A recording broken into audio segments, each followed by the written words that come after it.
Webinar में आपका स्वागत है।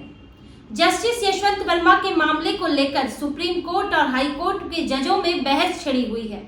सुप्रीम कोर्ट हाई कोर्ट में हंगामा है। इस मामले के बाद जो मुद्दे उठे हैं, जो सवाल उठे हैं और इसके बाद जो महाभियोग की तैयारी हो रही है, इसे लेकर चर्चा जोरों पर है, डर भी है, चिंता भी है और सीजेआई के फैसले को लेकर भी कई जज जो हैं दबे मुंह बात कर रहे हैं कि अब आगे क्या होने वाला है, आगे उनके लिए क्या स्थितियां बनने वाली हैं। इस सब को लेकर सुप्रीम कोर्ट, हाई कोर्ट के जो जज हैं और साथ ही जो बार एसोसिएशन है, अब इन सब मुद्दों से इनके बीच में सवाल उठ रहे हैं। लेकिन सुप्रीम कोर्ट पहले भी विवादों में रहा है, पहले भी बातें उठी हैं कि जजों की संपत्ति सार्वजनिक नहीं की जाती, नियुक्ति प्रक्रिया कॉलेजियम से है, भाई भतीजावाद चलता है और इसके अलावा इनकी कैसे क्या नियुक्ति होती है, कुछ चीजें स्पष्ट नहीं थी। इसे लेकर कई सवाल उठते हैं और इस पर जस्टिस यशवंत वर्मा का मामला जो है वो आखिरी चोट बना, क्योंकि इसमें सीधे सीधे भ्रष्टाचार का मामला था और कई और बातें निकल कर आई जो कि पहले सार्वजनिक तो थी लेकिन चर्चा नहीं होती थी, जिसमें था सिटिंग जज पर एफआईआर। जस्टिस यशवंत वर्मा जो कि उस वक्त दिल्ली हाई कोर्ट में जज थे उस वक्त, उसमें उनके घर पर जब होली के दौरान आग लगी उनके स्टोर रूम में, तो आग बुझाते हुए उनके घर में नोटों का ढेर पाया गया, इतना सारा कैश पाया गया, लेकिन उस पर एफआईआर दर्ज नहीं हो सकी क्योंकि सिटिंग जज पर एफआईआर नहीं हो सकती। जब इस घटना की जानकारी दी गई सीजेआई संजीव खन्ना को, तो उन्होंने 3 सदस्यों की कमेटी बनाई, 3 जजों की कमेटी बनाई, जिसने 42 दिन लग गए, महीनों, एक तरह से महीने से ऊपर लग गया और फिर यही पाया गया कि उनके घर में नोट थे। और उसके बाद जस्टिस यशवंत वर्मा को कहा गया कि आप या तो इस्तीफा दें या आप पर महाभियोग चलेगा। लेकिन जस्टिस यशवंत वर्मा ने कहा कि इस्तीफा नहीं देंगे, यानी कि अब महाभियोग चलेगा, सुप्रीम कोर्ट इसके लिए अनुशंसा करेगा, सिफारिश करेगा। अब देखिए ये ऐसा होने जा रहा है, ये किसी कोर्ट में किसी जज के लिए कि महाभियोग जो है वो ना के बराबर होता है, इसका प्रावधान है और ये शक्ति संसद के पास है कि वो महाभियोग के जरिए किसी जज को हटा सकती है। अब संसद की शक्ति का ही इस्तेमाल होने वाला है न्यायपालिका में। जो अब टकराव चल रहा था न्यायपालिका और विधायिका के बीच पिछले कुछ दिनों में वक्फ को लेकर, वक्फ के बाद जिस तरह निशिकांत दुबे का बयान आया कि विधायिका के यानी कि संसद के अधिकारों का उल्लंघन हो रहा है, शक्तियों का उल्लंघन हो रहा है, उन्होंने तो बहुत कड़े बयान दिए हैं। यहाँ तक कहा कि जब कानून जो है वो सुप्रीम कोर्ट को उस पर रोक ही लगानी है, सबको सुप्रीम कोर्ट को ही करना है, तो संसद किस काम की है। तो बहुत सारी चीजें सुप्रीम कोर्ट को भी याद दिलाई गई, बहुत सारे नियम याद दिलाए गए और इसके बाद फिर दोनों की शक्तियों की बात हुई। लेकिन अब महाभियोग के लिए फिर संसद का रास्ता देखा जा रहा है। अब इसको लेकर देखिए जजों के बीच क्या चर्चा है। अब यहाँ कई जो जज हैं वो महाभियोग से सहमत है, कई महाभियोग से सहमत नहीं है। अब किसी का ये कहना है कि जब महाभियोग करना ही था तो फिर ये एफआईआर के लिए मना क्यों किया गया। जब आपने बाहर ही इस मामले को देना है तो फिर आप पहले ही एफआईआर के लिए हाँ कह देते। सीजेआई को लेकर ये बात है कि उन्होंने पहले ही एफआईआर के लिए हाँ क्यों कही, 3 सदस्यीय समिति क्यों बनी। आप जो सुप्रीम कोर्ट वो राष्ट्रपति को आदेश दे सकते हैं, प्रधानमंत्री को आदेश दे सकते हैं, सांसद को आदेश दे सकते हैं, तो क्या वो एक सिटिंग जज है हाई कोर्ट के, उनके खिलाफ मामला चल रहा है, क्या उनके लिए आदेश नहीं दे सकते, उनसे इस्तीफा नहीं ले सकते। उनके लिए ऐसी लंबी प्रक्रिया क्यों अपनाई गई। जब ये इतनी लंबी प्रक्रिया अपनाई गई है तो फिर हम दोबारा संसद के पास क्यों जा रहे हैं, क्योंकि अगर आज एक के लिए महाभियोग चल सकता है तो कल किसी और के लिए भी चल सकता है। महाभियोग की प्रक्रिया फिर चर्चा में आएगी, लोगों के बीच भी बात उठेगी और फिर जब ये बार बार अगर इस तरह की चीजें उठती हैं तो फिर उसमें महाभियोग की मांग आगे भी होने लगेगी, क्योंकि पारदर्शिता की बात तो हो रही है, जजों की पारदर्शिता की बात है। जो जस्टिस यशवंत वर्मा है उनके खिलाफ ही 6 बार एसोसिएशन ने ये याचिका डाली है कि जो इन्होंने मामले देखे हैं, जो इनके बेंच ने मामलों पर सुनवाई की है, अब उनकी समीक्षा होनी चाहिए, क्योंकि इनके घर में कैश मिला है, अब इनकी जांच होगी। तो इनके अगर ये इन्होंने वाकई किसी से कैश लिया है, कोई गलत काम किया है, तो इनके फैसलों पर उसका इन्फ्लुएंस हो सकता है। आखिर कौन सा ऐसा मामला था जिसके लिए इतना कैश लिया गया, तो इनके फैसलों की समीक्षा होनी चाहिए। मांग तो यहाँ तक हो रही है। जस्टिस यशवंत वर्मा को जब वापस इलाहाबाद हाईकोर्ट भेजा गया तो वहां भी ये कहा गया कि इनको यहाँ मत भेजो, भाई आप एक भ्रष्टाचार के आरोपों में घिरा हुआ जज है, उससे आप जो यहाँ सुनवाई कराओगे। फिर उनका ट्रांसफर तो किया गया लेकिन वो सुनवाई नहीं कर सकते थे, ऐसी पाबंदी लगा दी। तो एक तरफ एक पक्ष है जो पूरी पारदर्शिता की बात कर रहा है, जो कह रहा है कि भाई हमको जजों के लिए भी ऐसे कानून नहीं होने चाहिए जो कि आम लोग से अलग हो। ठीक है, कुछ प्रिविलेज होना चाहिए। सुप्रीम कोर्ट के जज हैं या फिर सीजेआई है, हाई कोर्ट के हैं या फिर सुप्रीम कोर्ट के सीजेआई है, कुछ आप प्रिविलेज दे सकते हो, लेकिन ये जांच का प्रिविलेज क्यों मिलना चाहिए?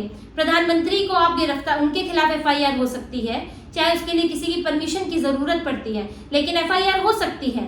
इसके अलावा सांसद के खिलाफ हो सकती है, तो फिर सुप्रीम कोर्ट के या फिर हाई कोर्ट के जजों के खिलाफ क्यों नहीं हो सकती है? लेकिन एफआईआर पर ही रोक लगी हुई है, तो इससे तो समस्या होगी ही। सिर्फ राष्ट्रपति और राज्यपाल हैं जिनके खिलाफ एफआईआर नहीं हो सकती, क्योंकि वो पब्लिक कंसर्न का काम उनका नहीं है, उन्हें जनता से डील नहीं करना होता है, डायरेक्ट ना जनता उन्हें चुनती है। इसीलिए उनके लिए दूसरा तरीका है कि उनको भी पद से हटाया जा सकता है, लेकिन वो अलग तरीका है।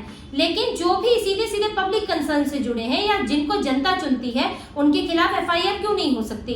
तो यहाँ सवाल ये भी उठ रहा था कि एफआईआर क्यों नहीं होनी चाहिए, और जजों के ऊपर छोटे मोटे आरोप नहीं लगे हैं, तो भ्रष्टाचार का मामला है, सेक्सुअल हैरेसमेंट का मामला भी आया है, आरोप लगे हैं, इसके अलावा पॉक्सो एक्ट का भी मामला लगा हुआ है, लेकिन एफआईआर ही नहीं होती है। अब एफआईआर ही नहीं होगी, फिर जांच में डिले होगा। अब 3 सदस्य समिति बनती है, महीनों लग जाते हैं, उस समिति की भी अपनी एक्सपर्टीज नहीं है जांच को लेकर वो पूछताछ करते हैं, लेकिन क्या वो पुलिस के तरीके से पूछताछ कर पाएंगे? क्या ईडी और सीबीआई के तरीके से कर पाएंगे? क्या वो बारीकी पकड़ पाएंगे? वो ये ऐसा तो संभव होता नहीं है, मतलब ये बहुत असंभव सा काम है। फिर भी ये प्रक्रिया अपनाई जा रही है, तो इसकी वजह से कई लूपहोल निकल आते हैं। फिर वो उसी फ्रेटर्निटी के लोग हैं, तो कई इन्फ्लुएंस भी चल सकते हैं, बहुत सारी संभावनाएं निकल आती हैं। तो इसमें इसीलिए एक तरफ घोर पारदर्शिता की बात हो रही है, जिसमें सुप्रीम कोर्ट ने थोड़ा अपना बचाया भी है अपने आप को। अभी संपत्ति सार्वजनिक कर दी है करीब 33 जजों की, और आगे के जो सीजेआई है उनके लिए भी अभी एक नैतिक दबाव हो गया है कि वो सार्वजनिक करें। सीजेआई संजीव खन्ना जो अभी रिटायर होने वाले हैं, उन्होंने खुद अपनी संपत्ति बताई है। इसके अलावा कितने जजों की नियुक्ति की गई 2022 से 25 के बीच में, हमने कितनों की सिफारिश की ये भी बताया है, और कितनों की उसमें नियुक्ति की गई। सरकार को करीब 400 से ऊपर सिफारिशें की, जिसमें 220 या 206 करीब जो है वो नियुक्तियां की गई हैं सरकार की तरफ से, और उसमें 14 जज ऐसे थे जो किसी न किसी सिटिंग जज के या पूर्व जज के रिश्तेदार थे। ये सब चीजें बताई गई हैं। तो ये सारी जानकारियां जब दी गई हैं, तो इसके बाद आपका जो लेवल बार है वो हाई हो जाता है कि अब ये जानकारी दे दी गई है, और मांग भी हो सकती है, और ज्यादा पारदर्शिता की मांग हो सकती है। लेकिन सुप्रीम कोर्ट ने इतना करके अपने लिए थोड़ा सा राहत की बात की है कि हम इतनी पारदर्शिता तो इसमें बरत रहे हैं। क्योंकि देखिए, जब इलेक्टोरल बॉन्ड का मामला आया, इलेक्टोरल बॉन्ड में जस्टिस BR गवई थे, जो कि अभी सीजेआई बनने वाले हैं, तो यही आधार दिया गया कि जनता को मालूम होना चाहिए कि किस पार्टी को कौन दान दे रहा है। तो ये जब जनता के सामने इतनी सार्वजनिकता की बात, इतनी पारदर्शिता की बात होती है, तो फिर जजों के मामले में ऐसा क्यों ना हो? क्योंकि वहां भी भ्रष्टाचार है, इससे तो कोई इनकार नहीं करता। खुद मौजूदा जज, पूर्व जज, वकील ये सब बातें कहते हैं। तो तभी आप किसी चीज को, भ्रष्टाचार से आप दूरी बना सकते हैं, खत्म कर सकते हैं, क्योंकि जब आप उसमें पारदर्शिता लाएं। तो पारदर्शिता का तो प्रेशर अलग है, सरकार के साथ जो टकराव चल रहा है उसका प्रेशर अलग है। साथ ही अब अंदरूनी तौर पर जब महाभियोग की बात आ रही है, तो उससे भी एक डर बना हुआ है कि ये महाभियोग आज लगेगा तो कल को भी मांग उठेगी। तो जब हमें, या तो हम तय कर ले कि हमें इंटरनल निपटारा करना है कि एक्सटर्नल निपटारा करना है। अगर सब इंटरनल ही निपटारे होने हैं, तो फिर पूरी तरह से वही होना चाहिए, अंदर ही जांच हो, फिर अंदर ही इस्तीफा लिया जाए, तो इस तरह से हो। या फिर आप जो है बाहर ही जांच करवा लें, एफआईआर ही सीधे करा लें। कम से कम महाभियोग तो नहीं चलाना पड़ेगा। महाभियोग बड़ी बात होती है किसी जज के लिए, कि उन्हें संसद में सबसे आखिरी तरीका है कि आप उनको हटा रहे हैं, उनको पद से हटाया जाता है 2/3 मेजोरिटी के साथ। तो ये किसी भी जज के लिए अच्छी बात नहीं है, उनकी छवि के लिए अच्छी बात नहीं है। लेकिन जस्टिस यशवंत वर्मा भी अड़े हुए हैं कि नहीं भाई, मैं तो इस्तीफा नहीं दूंगा, आप मुझे हटाओ तो ही मैं हटूंगा।